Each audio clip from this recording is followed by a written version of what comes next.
ఉపాధి మన విద్య చూసుకున్నట్టయితే మన ఊరు మనబడి అనే ఒక కార్యక్రమాన్ని తెలంగాణ ప్రభుత్వం పెట్టింది. ఈ తెలంగాణ ప్రభుత్వం మన ఊరు మనబడి అనే కార్యక్రమాన్ని పెట్టిన తర్వాత ఇక్కడ ఉన్నటువంటి ఇల్లంతకుంట మండలంలో కావచ్చు, వీణవంక మండలంలో కావచ్చు, హుజరాబాద్ మండలంలో కావచ్చు, జమ్మికుంట మండలంలో కావచ్చు కొన్ని పాఠశాలలు మన ఊరు మనబడి కింద తీసుకోవడం జరిగింది. కానీ అందులో ఎటువంటి అభివృద్ధి లేదు.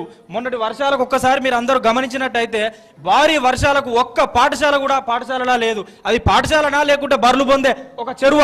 ఒక్కసారి మీరు అందరూ అబ్జర్వ్ చేయండి.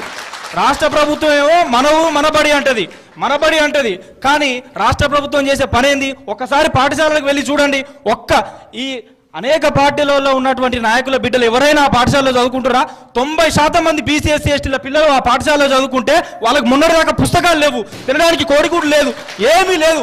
ఈ హుజరాబాద్ నియోజకవర్గంలో పెద్ద హాస్పిటల్ అని చూపించారు, కానీ ఏ ఒక్క హాస్పిటల్లో కూడా వాళ్ళకు వైద్యం లేదు. పిల్లలు ప్రతిరోజు